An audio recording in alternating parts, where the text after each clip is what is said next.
Samantha Rivers looked like the perfect fiancé until Aaron Blake's lifeless body was found in a creek, and investigators uncovered a hidden trail of lies, control, and a past soaked in tragedy. Samantha Rivers had always been the kind of woman people noticed. With her polished appearance, calm voice, and flawless Instagram feed, she seemed to live the life others dreamed of. Her world was filled with scented candles, carefully arranged flowers, and soft smiles in golden hour lighting. Aaron had become quieter over time, like a man slowly fading into the background of his own life. A pair of hikers made a disturbing discovery along the edge of Millersville Creek: the body of a man, face down in shallow water, suggesting he had been restrained. Police contacted Aaron's family and asked Samantha to come in for questioning. She arrived in tears, dressed in black. A black Honda Civic was found parked near the creek trailhead. Technology often told stories people tried to hide, and in Aaron's case, the data began speaking volumes. His smartwatch had already raised questions by recording heart activity up to a specific moment before it flatlined.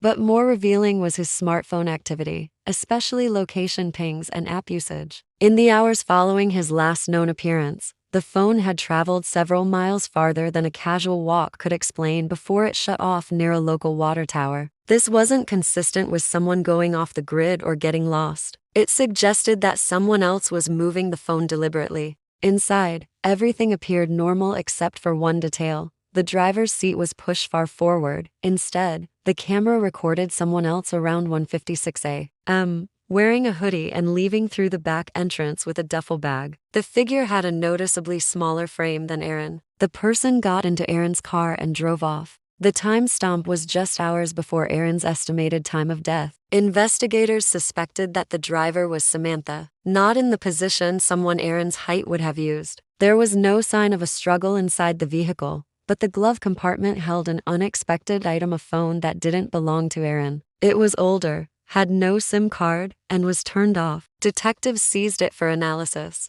Clutching a photo of the two of them together, she said she was devastated and confused. She couldn't understand who would hurt Aaron. She described their last conversation as an argument about household chores, insisting he stormed out to clear his head. She denied knowing where he had gone and said she feared he had hurt himself. Investigators found her behavior believable at first. A deep bruise across his temple was inconsistent with the surroundings. Even more concerning was a faint red line around his neck. Aaron's smartwatch, which tracked his health data, stopped recording a pulse late Saturday night. However, GPS data from his phone showed movement long after that, traveling through the suburbs, stopping near the water tower, then cutting off completely. Investigators began to piece together a timeline, and the growing evidence suggested Aaron didn't go for a walk alone. Someone else had been there, and whoever they were, they had gone to great lengths to make his death look like something it wasn't. Thin but visible, it appeared he had been strangled,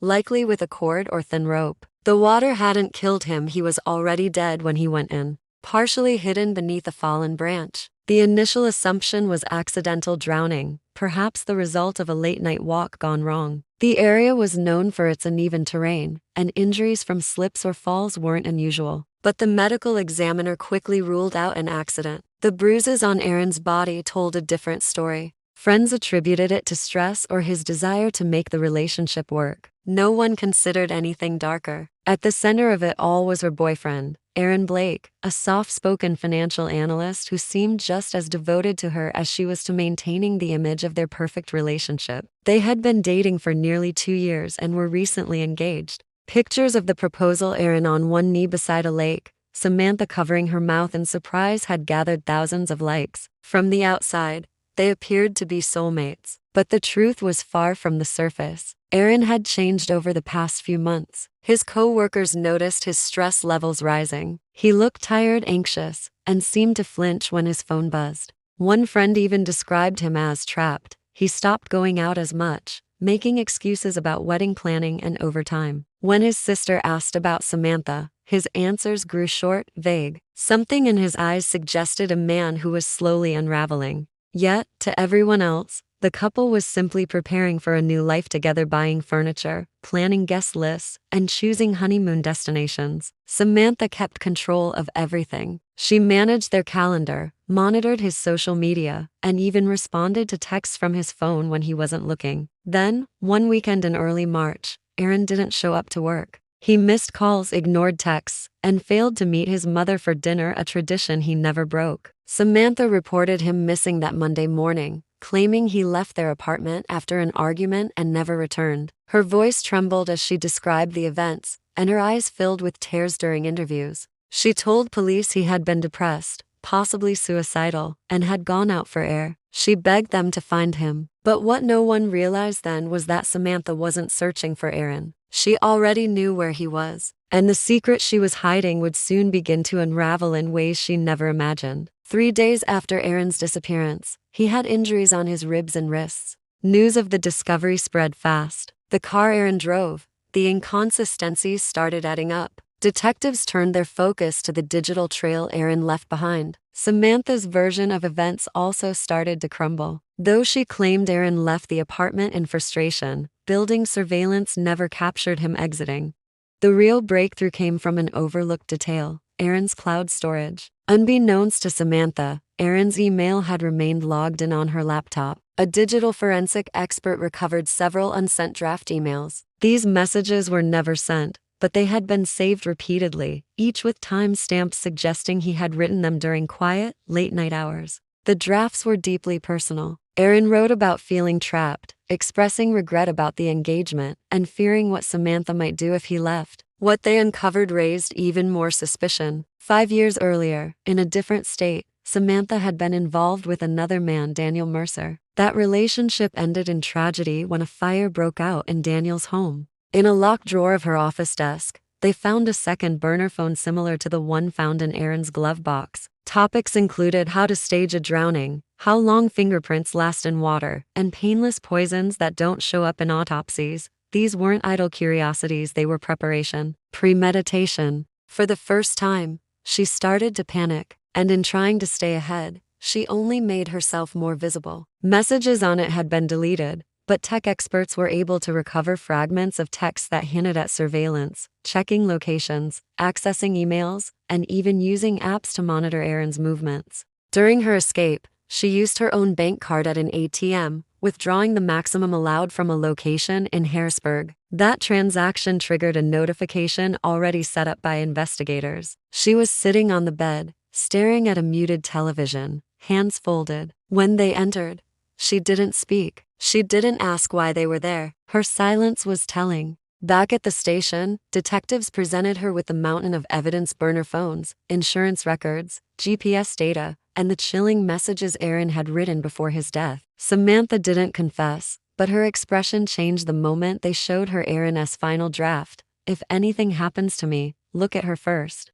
They tracked her path using traffic cameras and traced her to a roadside motel just outside the city. For the public, Samantha Rivers became a symbol of deception, a woman who crafted a perfect life on the outside while hiding a chilling secret within. But in the end, the truth found its way out, and it spoke louder than her silence ever could. There, she had paid in cash, but provided an ID under a false name, and identity police quickly linked to an old social media account she decreated years earlier for a writing class. The level of control she exerted over him was more extreme than anyone had realized. Hair dye, scissors, prepaid phones, and maps with several routes marked in pen lay scattered across the bed. On the bathroom counter was a partially burned notebook. Forensics recovered fragments of sentences, some detailing how she felt watched and how she regretted not leaving sooner. But none of it expressed remorse for Aaron or Daniel. It was all focused on her survival. At the time, the blaze was blamed on faulty electrical wiring.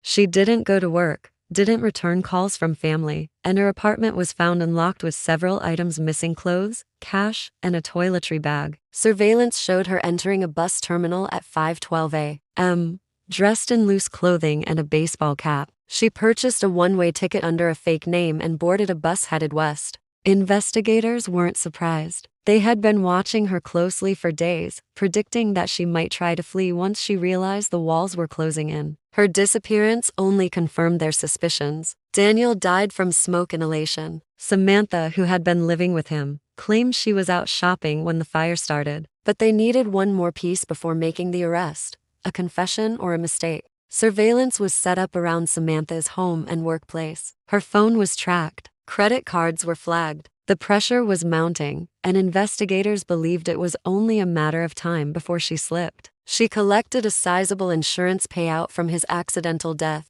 One message described incidents of manipulation and emotional blackmail. Another ended with the chilling line, "If anything happens to me, look at her first." Using updated forensic methods, they discovered evidence of accelerant in the remains of Daniel's bedroom, a detail missed in the original investigation. There was no proof Samantha had purchased the accelerant, but the pattern was hard to ignore. 2 boyfriends, 2 unexpected debts, 2 insurance claims. Both men had recently changed their policies in her favor. What once looked like coincidence now seemed disturbingly intentional. Detectives also learned that Samantha had recently changed Aaron's life insurance policy. She became the sole beneficiary, a move that occurred only 2 months before his death. The amount? $500,000. When investigators checked with the insurance company, they discovered she had already called to confirm claim procedures the day after Aaron's disappearance, well before his body was found. At this point, police no longer believed Aaron's death was an accident or suicide. The digital trail didn't lie, and the financial motive added weight to the theory.